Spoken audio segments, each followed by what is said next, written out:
something wrong, or the batteries didn't charge at the Gowrie mast, but that's all been replaced and we are back up and running and looking at some lions.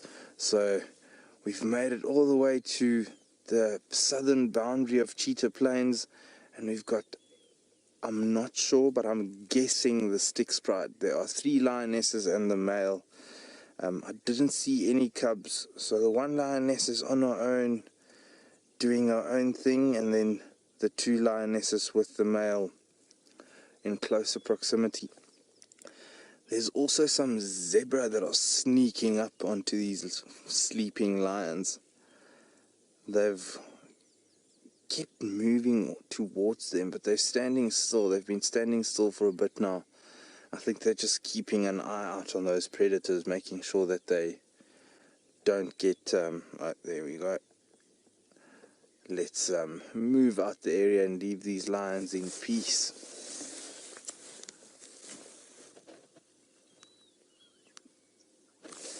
Still keeping a look on them, just having a look. I think those zebra might come back in our direction.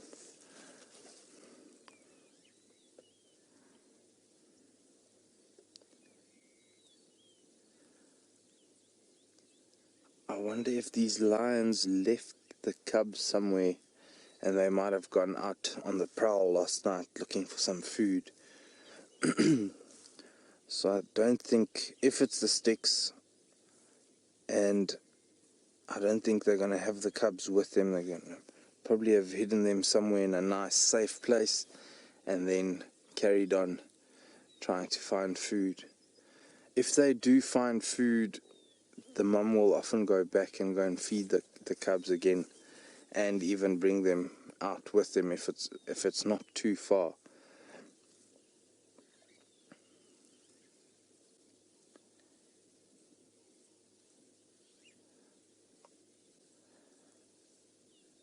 The beauty of being live on African safari. Sometimes you have a bit of tough times and the tech issues arise, and then when we come back we find you some awesome things to look at. So yeah, spectacular.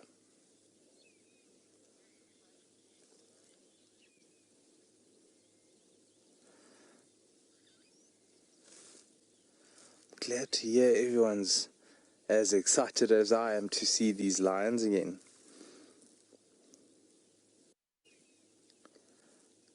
Looked like something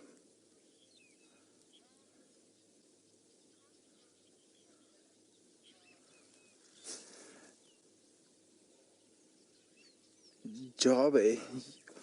Unfortunately, we're on a boundary road, so at this stage we can't get any closer unless those lions decide to come in our direction. They are just outside of our traverse, so unfortunately we can't get any closer at this stage. So let's keep our fingers crossed that they're not too lazy and maybe want to start moving again, and they do decide to come in our direction. But yeah, let's keep enjoying them.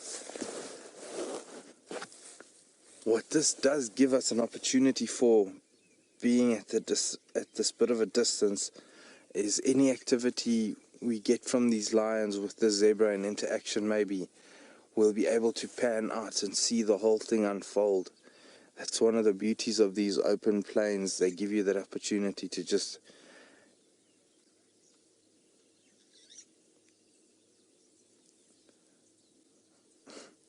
while we stay with these lions and see the story unfold, folks, we're going to head back over to Taylor and see what she's up to.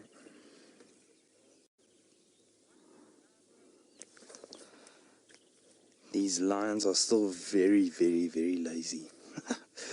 Not much happening from them. Those zebra have run off to the other side of the clearing and beyond. I don't know where they went. They were quite upset, gave a couple of snorts and just ran off.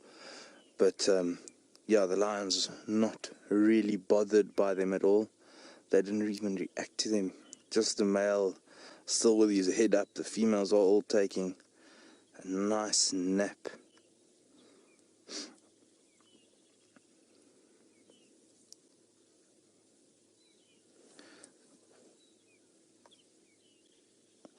So yeah, let's keep our fingers crossed that they decide to move around a bit, but by the way things are looking at the moment, it's going to test our patience this morning to wait for that.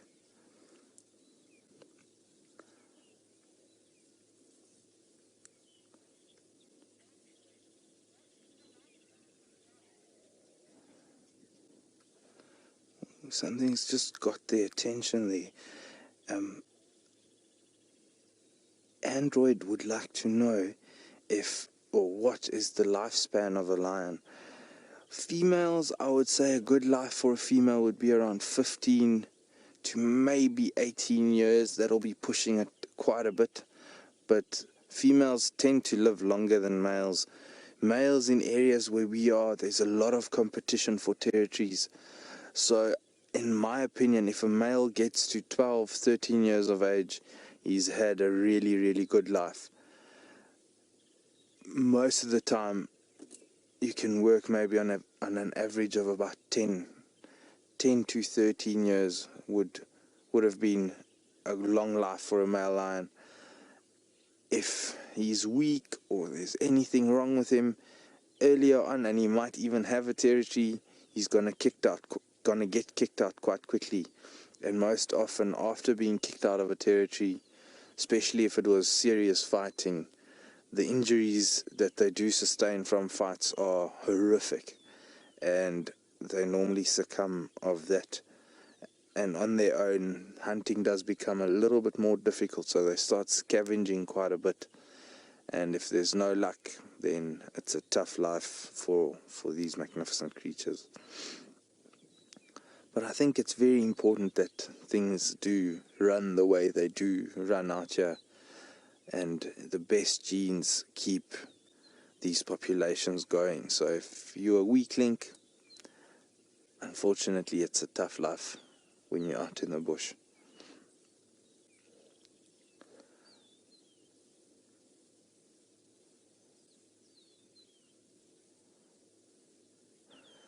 It's amazing the camouflage that these creatures have.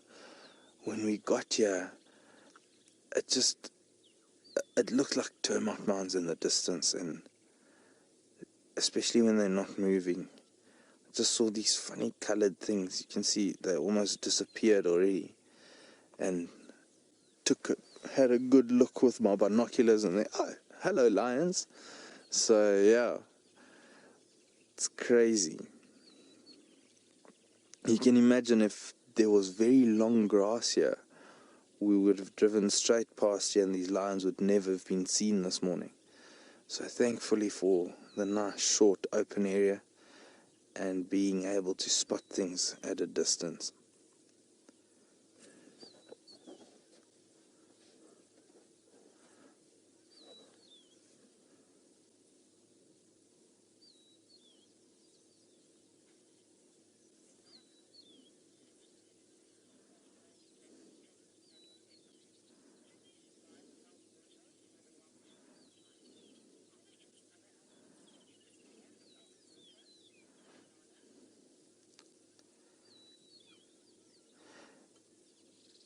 Ilana, you are wanting to know about lions, if they can survive without water for a long time, seeing as they drink the blood of their prey.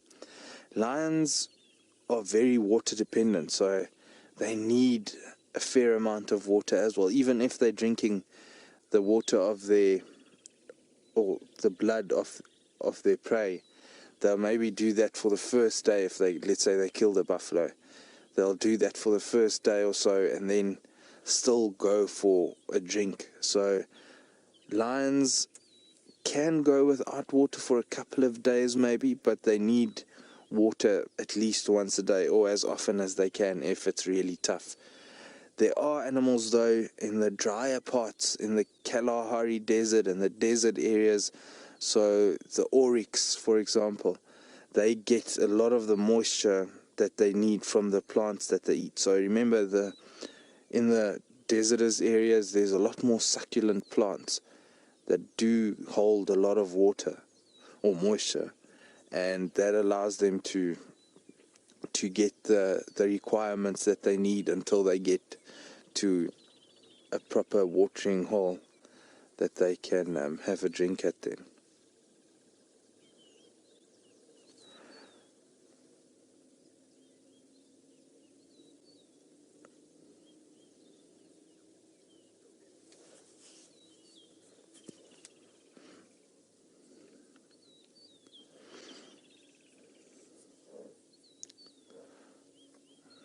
Nice bird calling, a rufous-naped lark. Somewhere in the area of where the lions are, somewhere probably sitting high on one of these bushes in this clearing and just having a look at the world. I'm going to try and scan around with the binoculars and see if we can find them.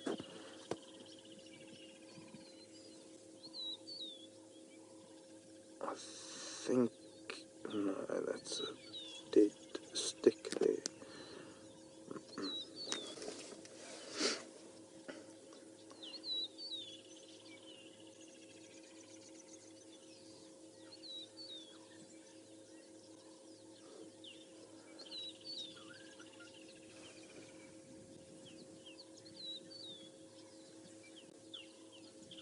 A whole host of bird life all of a sudden now.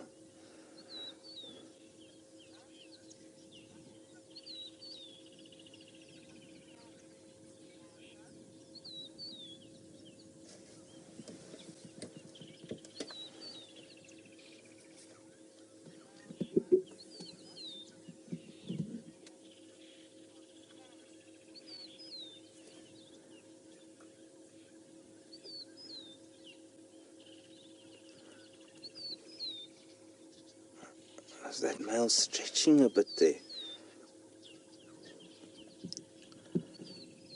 Marsha, you'd like to know what the weirdest thing is I've seen on safari. So, on one of those backpack trails in the Kruger National Park, it's on the Willifants River, and 2012, there was quite a bit of flooding in this area that we are in. Flash floods, big rains. The lodge that I worked at that stage basically had its annual rainfall in about 36 hours. So a lot of water, all these big river systems flooding. And one thing with the Lowveld, we tend to build camps on these riverbeds or close to rivers because it's pretty. So this river flooded the Willifants River, and I think it took with it a lot of different things. So the first time I was on this backpack trail, we were walking along and we started finding fridges and gas canisters that was washed down. And yeah, it's just things that are so big that you can't carry it out, and it's so remote that you can't get to those areas with a vehicle. But it's quite entertaining walking past in the middle of the bush on a hot day and you see this fridge just standing there and obviously not working or doing anything, but and in close proximity there's a gas canister that's also just hanging out there. So funny, not ideal to see those things in places like that, but that is unfortunately how things go. Floods do a lot of damage and break lodges. The one lodge at the company I was working at the time got washed away completely, and it was closed for 6 months after having to rebuild the whole thing. So that's quite a weird thing. Animal wise, the weirdest, most exciting sighting I've ever had was lion and leopard interaction, and a sad end to the whole thing, but that was, yeah, the leopard got killed by the lions eventually. But yeah, it's amazing, weird, awe-inspiring, all of that mixed together. You can't explain the emotions that you had in a sighting like that. It's not a sighting I would want ever again, but yeah, that's probably the two weirdest things I've found out in the bush.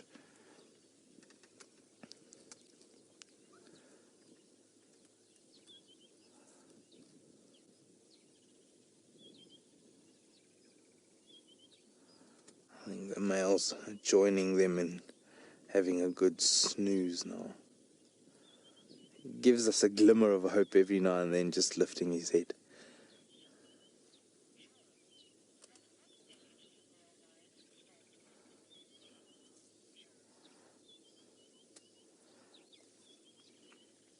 So, males and their manes. And Joe would like to know at what age they start developing the mane. Joe, from a very young age you can start seeing the mane is there. So from about 6 months you start seeing the mane. It's like a little bit of extra hair on the face. And as they keep growing, by about a year you can tell a male quickly. You can just see, okay, well, there's a bit of mane. And it keeps growing into adulthood. And once they are around 4 or 5 years, they've got the body size, they've got the mane properly. And that is when they start getting into their own and start maybe fighting for territories and looking for a chance to take over a territory.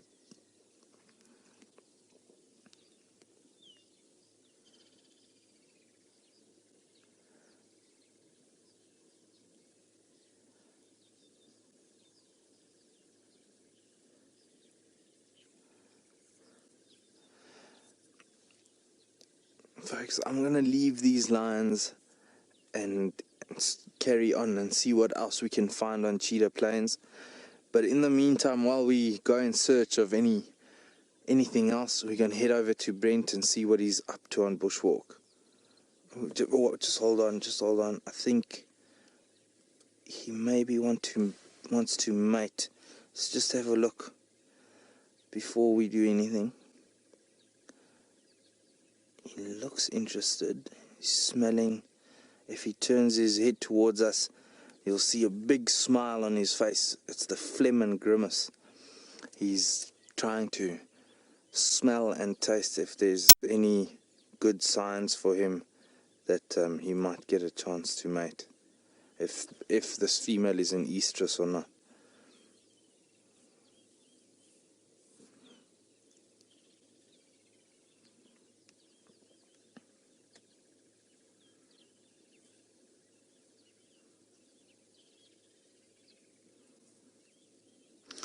Okay, maybe we'll stick out a little bit longer here and figure out what's happening.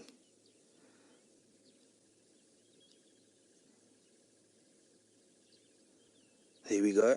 There you can see that funny smile, the phlegm and grimace.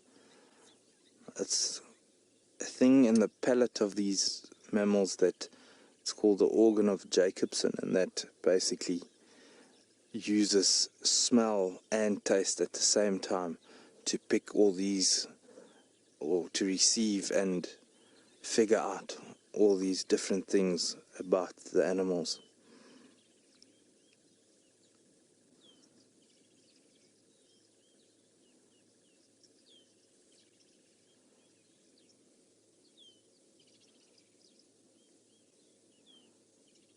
I would be surprised though if they mated just there. Normally when they do mate, they just move off a tiny bit, move away from the pride and do their thing.